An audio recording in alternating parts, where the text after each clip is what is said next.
102.7 मेगाहर्ट्झवर आकाशवाणीचे हे यवतमाळ केंद्र आहे. श्रोते हो, यावेळी सायंकाळचे 7:30 वाजत आहेत. ऐकूया शेतकरी बांधवांसाठीचा कार्यक्रम ग्रामायण.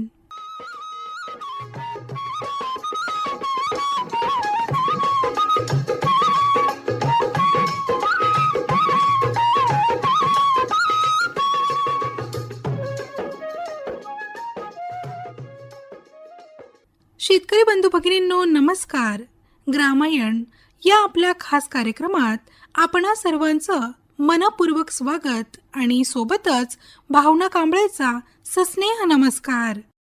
प्रधानमंत्री शेतकरी मानधन योजना मिळेल पेन्शनचा आधार, शेतकरी नाराही निराधार, सुखाशी नात जोडले जाई, म्हातारपण खुशाल होई, सुरक्षित होई अन्नदाता, सुरक्षित होई अन्नदाता.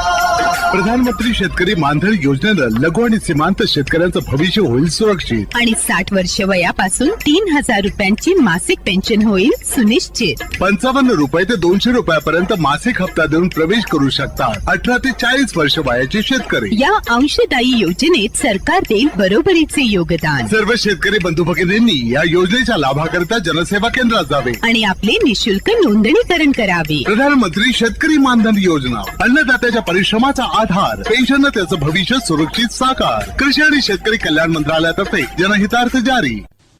मंडळी, कार्यक्रमाला लगेचच सुरुवात करूयात आणि ऐकूयात फोन इन कार्यक्रम हॅलो कास्तकारचा भाग दुसरा. विषय आहे शेती. कार्यक्रमामध्ये सहभागी तज्ज्ञ आहेत डॉक्टर प्रमोद मगर, सहाय्यक प्राध्यापिका अंजली गहरवार आणि डॉक्टर दीपक कचवे.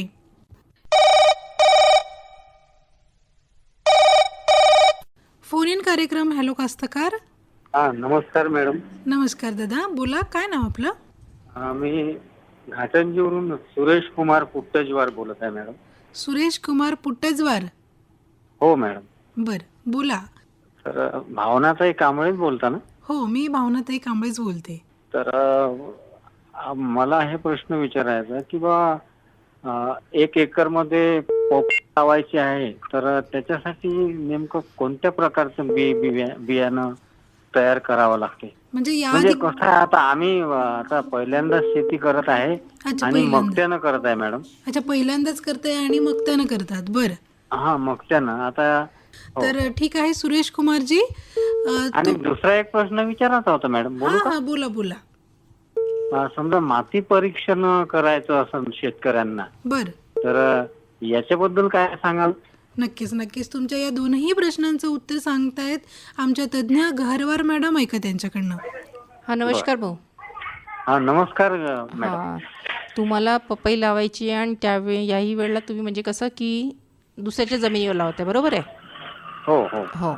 तर सगळ्यात पहिले तर ती जमीन कशी आहे ते थोडंसं लक्षात घ्या, कारण पपईसाठी खूप भारीची जमीन निवडू नये. मॅडम, आळीभोर अशी जमीन आहे आमच्याकडे, म्हणजे मित्रांची आहे. ती निचऱ्याची आहे ना? तर उत्तम निचरा असणारी मध्यम ते भारी स्वरूपाची जमीन पपईसाठी चालेल. खूप भारीच्या जमिनीमध्ये जर पाणी जास्त साचलं तर त्याच्यावर म्हणजे पपईच्या झाडालाही मुळकूस सारखं रोग होऊ शकतो आणि पांढऱ्या माशीचा सुद्धा प्रादुर्भाव वाढतो.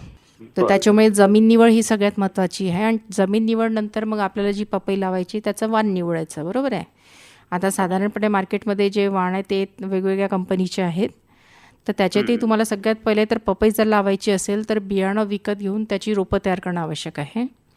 आजकाल जे वाण बाजारात उपलब्ध आहेत ते उभयलिंगी नाही आहेत, म्हणजे त्याच्यात नर आणि मादीचे प्रमाण वेगवेगळे असतात, बरोबर आहे? काही एक जात काही उभयलिंगी असेल, त्याच्यात आपण मधुबिंदूसारखं आहे जे आहे, तर त्याच्यात दोन्ही फुलं एकाच झाडावर येतात. ठीक आहे. तर जी काही आता तायवान वगैरेच्या नवीन जाती आहेत, रेड लेडी वगैरे, ठीक आहे, किंवा तुमच्या परिसरामध्ये कोणी जर लावलं असेल चांगलं जात तर तेही तुम्ही लावू शकता. तर बियाणं घेऊन सर्वप्रथम तुम्हाला ते कोकोपीटमध्ये ते बियाणे रुजवावे लागतील, त्याची रोपं तयार करावे लागतील. आणि हे रोपं तयार केल्यानंतर मग शेत जमिनीमध्ये तुम्हाला साधारणपणे 2 बाय 2 मीटर अंतरावर किंवा 2 ओळीमध्ये 5 फूट ठेवून 1.5 ते 2 आपलं 3 फूट अंतरावर ओळीमध्ये 2 रोपांमध्ये तेवढं अंतर ठेवून तुम्ही लागवड करू शकता. एक तर तुम्ही 2 बाय 2 मीटरच्या याच्यानी लागवड करू शकता किंवा 5 बाय 3, 5 बाय 4 या पद्धतीने लागवड करू शकता. ठीक आहे. तर मग मॅडम याच्यामध्ये आपण सेंद्रिय पद्धतीनं जर करतो म्हटलं तर चालणार नाही का मॅडम? सेंद्रिय पद्धतीनेच करायची. कसं आहे की लागवड करताना एक लक्षात घ्या की भर पावसात याची लागवड करायची नाही. जूनमध्ये पावसाचं प्रमाण खूप असते, त्याच्यामुळे जूनचा महिना टाळून द्यायचा. ठीक आहे. जुलैमध्ये थोडासा पावसाचा वेग ओसरता आला की मग तुम्ही पपईची लागवड सुरू करू शकता. त्याच्यासाठी तुम्हाला खड्डे आता उन्हाळ्यातच खोदून ठेवावे लागतील. हो भर बरोबर. पावसाळ्यात तुम्हाला खड्डे खोदता येत नाही. जरी लागवडीचं अंतर याचं कमी असेल तरी तुम्हाला खड्डे खोदावे लागतील, किंवा दुसरं पद्धत आहे की आपण उंच वरंपा जो म्हणतो, अच्छा. मोठे मोठे जे वरंबे आपण तयार करतो, तर त्या वरंब्या पद्धतीने सुद्धा तुम्हाला पपईची लागवड करता येते. पण मॅडम, वरंबा हे खड्ड्याचं जे प्रमाण आहे हे कितपत असते सांगाल? बरोबर आहे. तर आता याच्यासाठी तुम्हाला किमान 2 फूट आकाराचा खड्डा पाहिजे. 2 फूट रुंद, 2 फूट लांब आणि 2 फूट खोल. बर. ठीक आहे. आणि हे खड्डे खोदल्यानंतर आता हा एप्रिलचा महिना आहे, तुम्हाला 1 महिना याला उन्हात चांगला तापू द्यावा लागेल. आणि त्याच्यानंतर मेच्या शेवटी खाली पालापाचोळा, मग चांगलं कुजलेलं शेणखत आणि माती अशा मिश्रणाने हे खड्डा भरून घ्यायचा. खड्डा हा जमिनीच्या वर कमीत कमी 15 ते 20 सेंटीमीटर उंच भरायचा, जेणेकरून पावसाच्या जोराने तो म्हणजे ती माती दबते खाली खाली आणि तिथे खड्डा पडू नये म्हणून आपण आधीच ती माती उंच भरायची. 15 ते 20 सेंटीमीटर. हां, उंच भरायची. कारण कसं आहे की पावसाचं आपण खड्डा जेव्हा भरतो तेव्हा ती माती पोकळ असते अच्छा. आणि खोदलेली माती ही कडक असते. तर पावसाच्या जोराने ती माती खाली खाली दबते आणि तिथे जर तुम्ही एक रोप लावलं आणि तिथे जर पाणी साचलं तर तिथे बुरशीजन्य रोगाचा प्रादुर्भाव होतो आणि तुमचं झाड मरून जाते. हां, तर म्हणूनच ती माती थोडी उंच भरायची, म्हणजे जी पावसाच्या जोराने दबून दबून कमीत कमी लेवलपर्यंत येते, ती खड्डा बनणार नाही त्या ठिकाणी. बर. तर ही काळजी घ्यायची. दुसरा प्रश्न असा होता मॅडम की माती परीक्षण शेतकऱ्यांना करायचं असेल तर याच्यासाठी नेमकं काय उपाययोजना आहे, तर ते सांगाल का मॅडम? ठीक आहे. आणि आता तुम्ही जे ठीक आहे. म्हटलं की मातीचं परीक्षण, ठीक आहे, तर तुमच्या शेतजमिनीमध्ये जी माती असेल, बरोबर, जमिनीचा जो प्रकार असेल, तर ज्या ठिकाणी तुमच्या जमिनीचा प्रकार बदलतो, ठीक आहे, अशा वेगवेगळ्या ठिकाणची माती गोळा करायची. वेगवेगळ्या ठिकाणची माती वेगवेगळी गोळा करायची. काही ठिकाणी तुमची हलकी जमीन असेल, काही ठिकाणी तुमची भारीची जमीन असेल, हो. बरोबर आहे. तर अशा जमिनीच्या वेगवेगळ्या भागानुसार ती माती गोळा करायची. आणि माती गोळा करताना 4 कोपऱ्यातली 4 ठिकाणी आणि मध्ये असे 5 ठिकाणी खड्डे खोदायचे. बर. आणि खड्डे खोदताना सरळ त्या खड्ड्यातली माती न उचलता माती बाहेर काढून घ्यायची त्या खड्ड्यातली आणि बाजूची माती खरडायची खालपर्यंत. अच्छा. म्हणजे ती पूर्ण अशी वरची माती खालपर्यंत खरडली, ती जी माती खाली पडते ती माती उचलायची. अशा 5 ठिकाणची माती उचलल्यानंतर ती एकत्र आणायची आणि त्याचे 4 भाग पाडायचे. 4 पैकी 2 विरुद्धार्थी भाग काढून टाकायचे आणि 2 भाग एकत्र करायचे. असं 3 ते 4 वेळा केल्यानंतर तुमच्याकडे अर्धा ते 1 किलो मातीचा नमुना तयार होतो. आणि ठीक मग आहे. ते परत म्हणजे आम्हाला केव्हा मिळेल परीक्षण हां, करून तर मॅडम? ते मातीचा नमुना पहिले वाळवून घ्यायचा. त्याच्यात तुमचे सगळे डिटेल्स टाकायचे, तुमचं नाव, शेत सर्वे नंबर, मागच्या हंगामातलं घेतलेलं पीक, हे सगळं टाकून एका कापडी पिशवीमध्ये भरून ते तुम्ही एक तर कृषी विज्ञान केंद्र यवतमाळला किंवा गार्डन रोडला कृषी विभागाचं ऑफिस आहे माती परीक्षणाचं, तिथे नेऊन त्यांना द्यायचं. आणि साधारणपणे 15 ते 20 दिवस किंवा जास्तीत जास्त 1 महिन्यामध्ये तुम्हाला त्याचं रिपोर्ट मिळून जाईल. बर. ठीक आहे. आणि एक लक्षात ठेवायचं की हा नमुना भरताना किंवा नमुना घेताना ज्या ठिकाणी झाड आहे त्याच्या खालची माती घ्यायची नाही, किंवा ज्या ठिकाणी गुरं जनावरं बसतात त्या ठिकाणची माती घ्यायची नाही. ठीक आहे. बर. बर. ठीक आहे. चला. हो. खूप खूप धन्यवाद मॅडम. हो, ठीक जे आहे. आम्हा शेतकऱ्यांना या कार्यक्रमाच्या माध्यमातून अनन्य अशी माहिती मिळतात.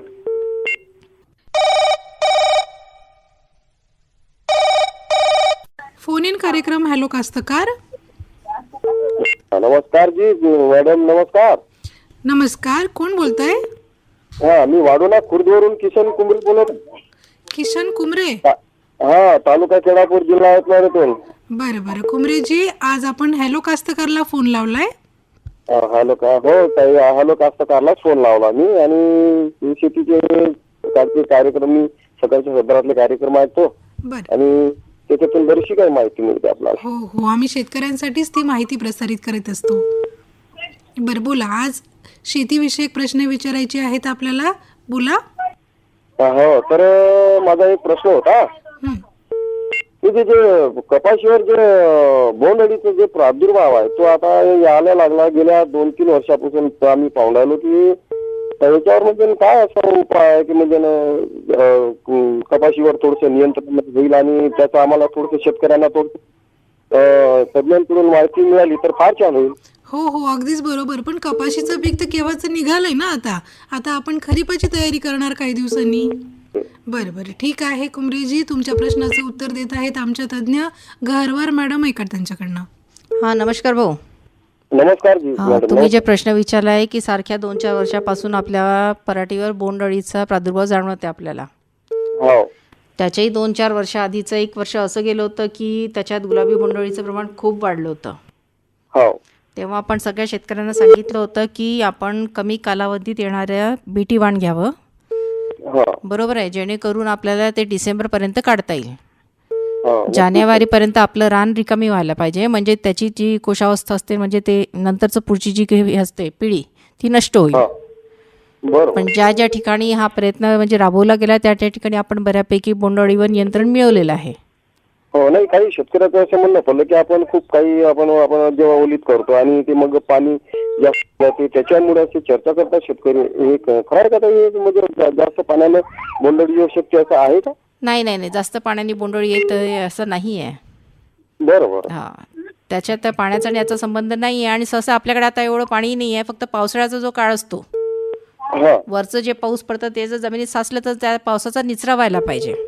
त्याच्यामुळे बोंडअळी येते अशातला भाग नाही आहे. हम्म. हां, पण बोंडअळीचं तसं नाही आहे. आणि शेवटी कसं आहे की पाणी जर जमिनीत साचलं तर फक्त अळीचंच नाही तर पिकाचंही नुकसान होते आपलं. हा, त्याच्यावर पाणी बाकीचे साचलं- रोगांचा प्रादुर्भाव होतो. जी जी जी हो, तर त्याच्यामुळे आपल्या ज्या 2-3 गोष्टी आहे, उताराला आडवं पेरणी करायची किंवा शेताच्या बाहेर चर खोदायची, जी तर जे जास्तीचं आलेलं पाणी आहे ते सुद्धा जिरून बाहेर निघून जाते. तर छान तुम्ही आमच्या शेतकरी बांधवांना आणि माहिती दिली आणि शेतकरी त्याचप्रमाणे करतील आणि आपल्या शेतीचं संगोपन असल्या माहितीच्या आमचे शेतकरी त्याचप्रमाणे शेतीचं संगोपन करतील अशी मी आशा बाळगतो. धन्यवाद भाऊ. हॅलो हा हॅलो. कुमरेजी, मिळालं तुम्हाला तुमच्या प्रश्नाचं उत्तर? हो मिळालं ताई मिळालं. फोन केल्याबद्दल धन्यवाद. धन्यवाद ताई. आणि तुमचा सुद्धा आम्ही नेहमीच कार्यक्रम ऐकतो सकाळच्या सदरामध्ये आणि आम्हाला आमच्या शेतकरी बांधवांपर्यंत हे माहिती मिळते आणि शेतकरी बांधव त्याचप्रमाणे शेतीचं संगोपन करतील. मनापासून आपलं सुद्धा स्वागत आहे. धन्यवाद धन्यवाद. फोन इन कार्यक्रम हॅलो कास्तकार. Hello hello. हॅलो हा बोला. हॅलो कास्तकार. काय भैया आता याद आलो. कुठून बोलता ते सांगा आणि कुठून आधी कुठून बोलता तुम्ही आणि तुमचं नाव काय ते सांगा. हा देवीसिंग चव्हाण आहे मी. लहादेवून आर्मी लहादेवी, वर्धा जिल्हा. अच्छा, वर्धा जिल्हा. देवीसिंग चव्हाण. हा देवीसिंग चव्हाण. मागाशी माझा नंबर दिला होता मी. बरं बरं. तर आज आपल्याला शेतीविषयक प्रश्न विचारायचे आहेत, विचारा. हा आता काय भुईमुंग पेराचा विचार आहे आता. काय पेरायचा विचार आहे भुईमुंग पेराव का म्हटलं आता ह्या वेळेला? हो. बरं बरं ठीक आहे. तुमच्या प्रश्नाचं उत्तर देत आहेत आमच्या तज्ज्ञ गहरवार मॅडम. ऐका त्यांच्याकडनं. हां नमस्कार भाऊ. नमस्कार. हां, आता भुईमुग निघायची वेळ ही उन्हाळ्याची निघून गेलेली आहे. सहसा आपण जानेवारी महिन्यात पेरतो हा, आणि उशिरात उशिरा फेब्रुवारीच्या पहिल्या आठवड्यापर्यंत पेरतो. हो का. हो, आता एप्रिल सुरू झालं आहे. आता तर म्हणजे खरीप भुईमुगाची तुम्ही तयारी करायला पाहिजे. काय हां, तर आता हा हां ज्वारी पेराव काय.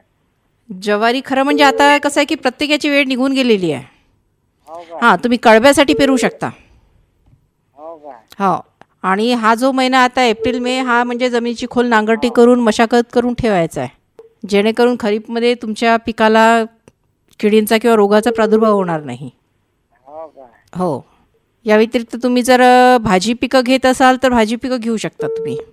अरे इकडे सगळे जनावरांच हे आहे. वाघ आहे, गवते आहे, हां हरण आहे, कुत्र आहे, अस्वल बरोबर आहे, बरोबर. वन्य प्राण्यांचा त्रास आहेच. खरीपमध्ये काय घेत असता तुम्ही? हे आहे. गहू, चना, तूर, पयाटी. ओलीत आहे की काय कोरडवाहू आहे? ओली आहे ना. 10 एकरात 2 इरी आहे. हां हां हां. मग वन्य प्राण्याचा त्रास आहे तर तुम्ही फळबाग का नाही लावत? फळबाग हंगामी पिकाचं उत्पन्न कमी मिळतं अशा वेळेला, तर फळबागेकडे वळायचं थोडंसं. थोडं वासरी लय आहे ना आपल्यापैकी. हो, तर तेच आंब्यासारखं पीक तुम्ही घेऊ शकता चांगल्या पद्धतीने. आंबा झाला, पेरू झाला, 70-80 ढोरं आहे आमच्यापैकी. आणि ओलिताची सोय पण आहे तुमच्याकडे. मग बघा, थोडंसं फळबागेचं नियोजन करून पहा आंब्याचं. हे सोबती बोलतो म्हणजे माझा. हां, ठीक आहे, द्या ना. हॅलो कास्तकार. हां, हॅलो कास्तकार. तो आम्हाला ज्वारी पेरा का म्हटलं विचारून राहिलो तो. ज्वारी पेरायचा विचार हो, ढोरासाठी जमून काय ढोरासाठी टाकू शकता दादा तुम्ही. हो काय? हो, कडब्यासाठी टाकू शकता.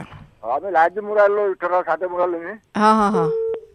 असं वाटतं बघा ज्वारी पाहिजे, ढोरा चारा पाहिजे, वासरू लय. नाही, ढोरासाठी करू शकता तुम्ही. ढोरासाठी काही वांदा नाही. अच्छा काय? ठीक आहे. हो हो हो.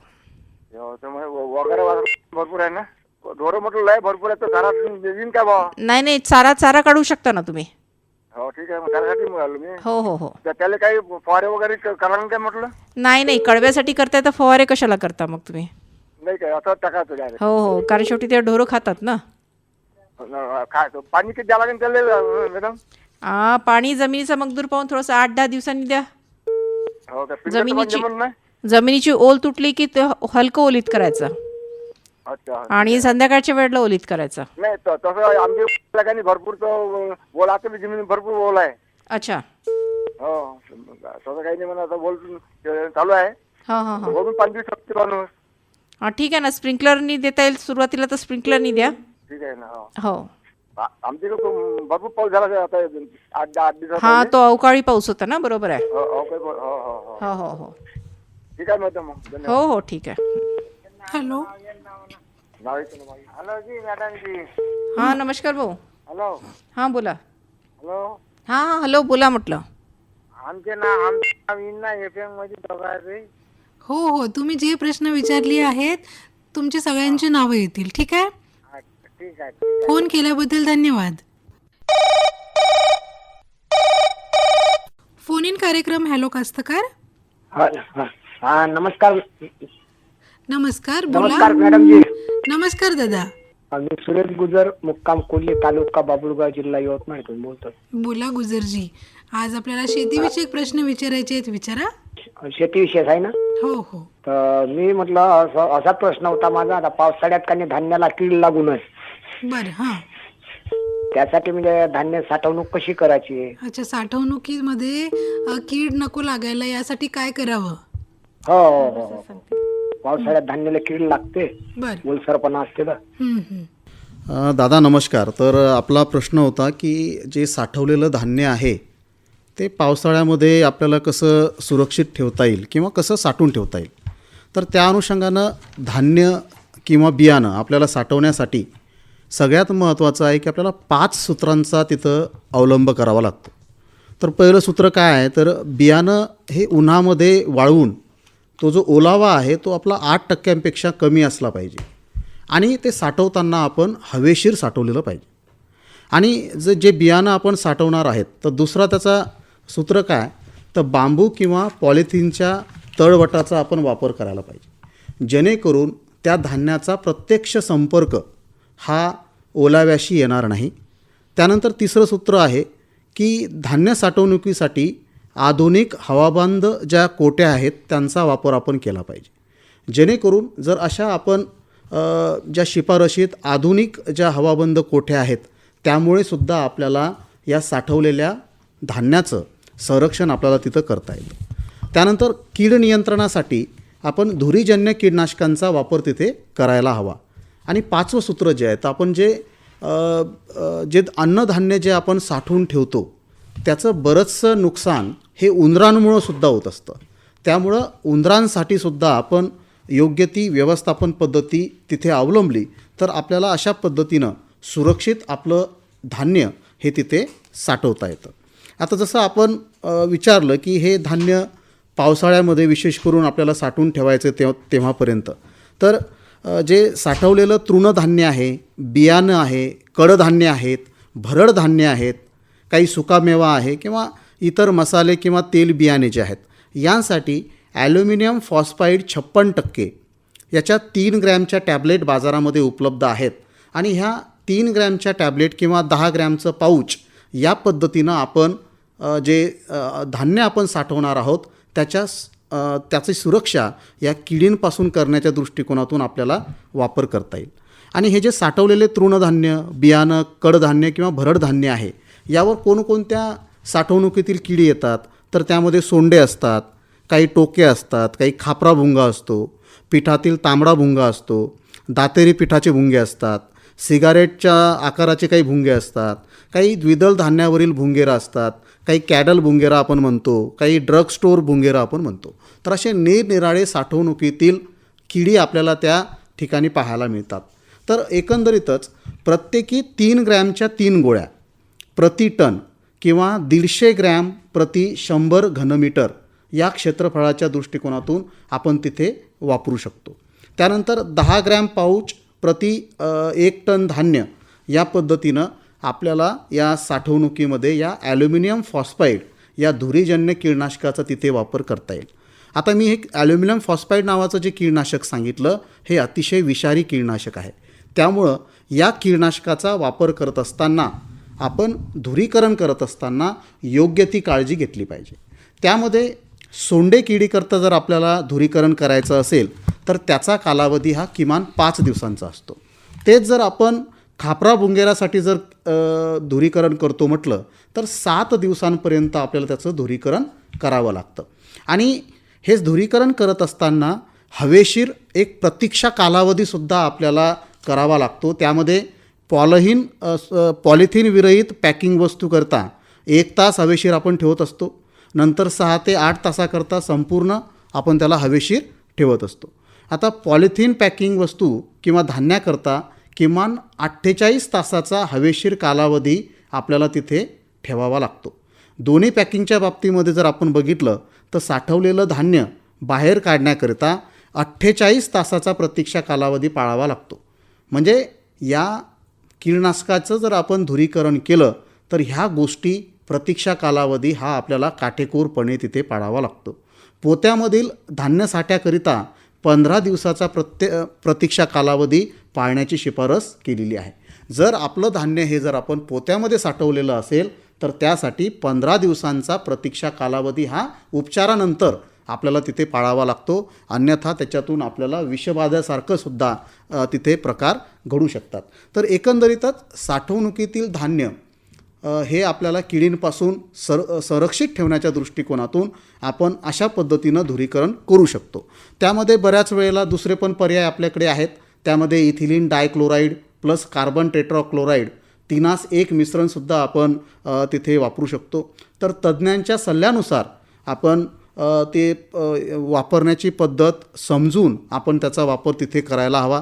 त्यानंतर मिथाईल ब्रोमाइड 98% यासुद्धा धुरीजन्य कीटकनाशकाचा वापर आपल्याला तिथे करता येईल. आणि सगळ्यात महत्त्वाचं, जे आपण धान्य साठवलेलं आहे त्या साठवलेल्या धान्यांचा आपल्याला उंदरापासून बचाव करण्याच्या दृष्टिकोनातून आपल्याला विषारी आमिषाचा वापर तिथे करता येईल. याकरता काय करायचं तर 380 ग्रॅम भरडलेले गहू, ज्वारी किंवा मका हे चांगले भरडलेलं धान्य आहे त्यामध्ये 10 मिली गोडे तेल म्हणजे शेंगदाणा किंवा जवस तेल टाका. त्यामध्ये 10 ग्रॅम झिंक फॉस्फाईड 80% पावडर मडक्यात घालून ती काडीनं चांगली ढवळून घ्या. आणि अशा विषारी आमिषाच्या लहान लहान प्रत्येकी 10 ग्रॅमच्या गोळ्या करून त्या प्लास्टिकच्या पिशवीमध्ये भरून त्या सीलबंद करून एका प्लास्टिकची 10 ग्रॅमची आमिषाची पिशवी एका बिळात किंवा छिद्रामध्ये टाकून आपण या उंदरांचंसुद्धा तिथे व्यवस्थापन करू शकतो. आणि जर आपण बघितलं तर या किडी आणि उंदरांपासून जर आपण आपलं धान्य तिथं सुरक्षित ठेवू शकलो तर आपलं बरंच अन्नधान्याचं होणारं नुकसान आपल्याला तिथं टाळता येईल. परंतु 4 नियम आपण तिथे पाळले पाहिजे. त्यामध्ये आपलं जे धान्य आहे ते उन्हामध्ये चांगलं वाळवून त्याचा ओलावा 8% कमी ठेवून ते हवेशीर आपण साठवलं पाहिजे. साठवण्याकरता बांबू किंवा पॉलिथिनच्या तळवटाचा वापर आपण केला पाहिजे. धान्य साठवणुकीसाठी आधुनिक हवाबंद कोठीचा वापर आपण तिथं केला पाहिजे. आणि कीड नियंत्रणासाठी शिफारशीत योग्य त्या धुरीजन्य कीटकनाशकाचा वापर तिथे आपण करायला पाहिजे. तर या अनुषंगानं जर आपण काळजी घेतली तर आपल्याला साठवणुकीतील धान्य हे आपल्याला चांगल्या पद्धतीनं तिथे साठवता येईल. धन्यवाद. आत्ताच आमचे सहकारी मगर सरांनी धान्याच्या साठवणुकीबद्दल किंवा धान्यावर होणारी किडी आणि वेगवेगळ्या बुरशीबद्दल सविस्तर माहिती सांगितली. तर शेतकरी बंधूंना पुन्हा एकदा शेवटी हेच सांगायचं आहे की जे काय आपले धान्य आहे साठवणूक केलेलं त्याच्यामध्ये सोंडकिडा किंवा भुंगेरे या प्रकारचे किडे असतात, तसेच काही प्रमाणात बुरशी देखील असतात. यापासून आपल्याला बचाव करायचा असल्यास त्या धान्याला आपण चांगलं वाळवलं पाहिजे उन्हाळ्यामध्ये, आणि त्याच्यामध्ये साधारणतः 10% कमी मॉइश्चर म्हणू आपण त्याला इंग्रजीमध्ये किंवा मराठीमध्ये ओलावा म्हणू, तो आपल्याला 10% कमी आणणं अत्यंत आवश्यक आहे. त्यासाठी उन्हामध्ये चांगलं वाळवायचं आहे.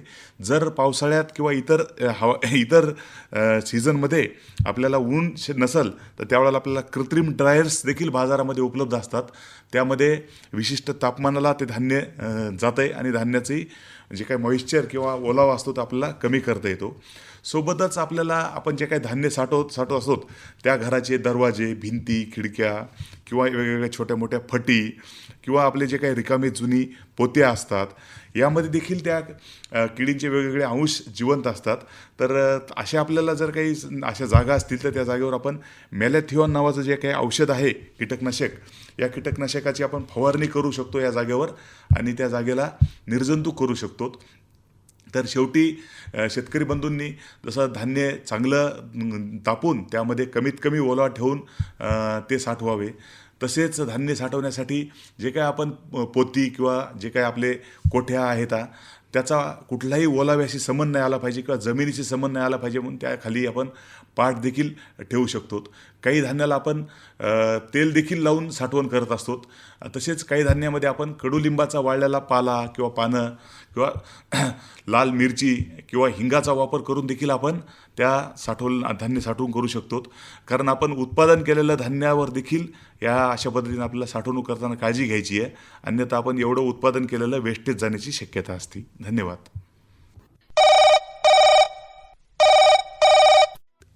शेतकरी बंधू भगिनींनो, आताच आपण फोन इन कार्यक्रम हॅलो कास्तकारचा भाग 2 ऐकलात. विषय होता शेती. कार्यक्रमामध्ये सहभागी तज्ज्ञ होते डॉक्टर प्रमोद मगर, डॉक्टर दीपक कछवे आणि सहाय्यक प्राध्यापिका अंजली गहरवार. कार्यक्रमाला निवेदन आणि निर्मिती सहाय्य लाभलं होतं भावना कांबळे यांचं. हर जोखिम से निकल कर फसल आए, सुरक्षित हो जाए, फसल बीमा से हर किसान अब आत्मनिर्भर हो जाए। संकट के समय प्रधानमंत्री फसल बीमा योजना किसानों के लिए वरदान है। अब सूखा पड़े या बाढ़ आ जाए कोई डर नहीं, अब ओले पड़े या कीट पतंगे फसल खा जाए कोई फिक्र नहीं, क्योंकि हमने लिया है प्रधानमंत्री फसल बीमा। बुआई से फसल कटाई तक हर जोखिम का दावा, न्यूनतम प्रीमियम पर अधिकतम भुगतान का वादा। योजना से हर साल जुड़ रहे हैं 5 करोड़ से ज्यादा किसान। अब आपकी है बारी। नजदीकी कृषि कार्यालय, सहकारी समिति, बैंक शाखा, अधिकृत बीमा कंपनी या जन सेवा केंद्र में स्वेच्छा से करा सकते हैं पंजीकरण। फसल बीमा पोर्टल या फसल बीमा ऐप द्वारा भी कराया जा सकता है पंजीकरण। प्रधानमंत्री फसल बीमा योजना, आपकी फसलों का संपूर्ण सुरक्षा कवच। कृषि एवं किसान कल्याण मंत्रालय, भारत सरकार। शेतकरी बंधू भगिनींनो नमस्कार. मंडळी, मध्य प्रदेशात 2026 मध्ये अनेक महत्त्वाचे किसान मेळे आयोजित केले जात आहेत. या मेळ्यांमध्ये आधुनिक शेती तंत्रज्ञान, ड्रोन, ट्रॅक्टर आणि सुधारित बियाण्यांचे प्रदर्शन होणार आहे. या प्रमुख मेळ्यांची माहिती याप्रमाणे. 2026 मधील प्रमुख किसान मेळे मध्य प्रदेश येथील याप्रमाणे. राष्ट्रीय किसान मेळा रायसेन 11 ते 13 एप्रिल 2026. हा मेळा रायसेन येथे होणार असून मुख्यमंत्री डॉक्टर मोहन यादव आणि केंद्रीय कृषी मंत्री शिवराज सिंह चौहान यांच्या उपस्थितीत आधुनिक शेती तंत्रज्ञान आणि सुधारित बियाण्यांची माहिती दिली जाईल. राष्ट्रीय कृषी उदय 2026 बुधनी CFMTTI कॅम्पस बुधनी येथे आयोजित या मेळ्यात अत्याधुनिक शेती यंत्रसामग्री आणि तंत्रज्ञानाचे प्रदर्शन होईल. उद्घाटन केंद्रीय मंत्री शिवराज सिंह चौहान करतील. मध्य भारत ॲग्री एक्स्पो 2026 रतलाम येथे होणाऱ्या या मेळ्यात ड्रोन, ट्रॅक्टर आणि 100 पेक्षा जास्त कंपन्यांची प्रदर्शने असतील. प्रवेश विनामूल्य आहे. कृषी मेला इंदोर. कृषी महाविद्यालय मैदान इंदोर येथे आयोजित या कार्यक्रमात शेती, बागायती आणि दुग्ध व्यवसायासंबंधित माहिती दिली जाईल. या मेळ्यांचे मुख्य आकर्षण याप्रमाणे: आधुनिक शेती उपकरणे आणि ड्रोन तंत्रज्ञानाचे प्रदर्शन, कृषी तज्ज्ञांसोबत चर्चासत्रे आणि मार्गदर्शन, सेंद्रिय शेती आणि सुधारित बियाण्यांबाबत माहिती, सरकारी योजनांची माहिती, उदाहरणार्थ आत्मनिर्भर दलहन मिशन. तर मंडळी, हे मेळे शेतकऱ्यांसाठी अत्यंत उपयुक्त असून नवीन तंत्रज्ञान, योजना आणि बाजारातील बदल समजून घेण्यासाठी चांगली संधी देतात. नमस्कार. या शेतकरी बंधू भगिनींनो, रायसेन इथं लागेल ज्ञानाचा मेळावा 11 मे ते 13 एप्रिल दशहरा मैदान इथं उन्नत कृषी महोत्सव तुमच्या सन्मानार्थ. 300हून जास्त स्टॉल, 24 प्रशिक्षण सत्र, नवीन तंत्रज्ञान वाढवेल, येईल पीक जोमात मात्र. आत्ताच नोंदणी करा व्हॉट्सॲपवर किंवा फोन कॉलने. प्रगत शेतीकडे वळवूया आपले पाऊल आजच. आणि मंडळी, आता वेळ झाली आहे ग्रामायण या खास कार्यक्रमातून निरोप घेण्याची. भेटूया उद्याच्या किसान वाणी या कार्यक्रमात. तोपर्यंत भावना कांबायला अनुमती द्या. नमस्कार.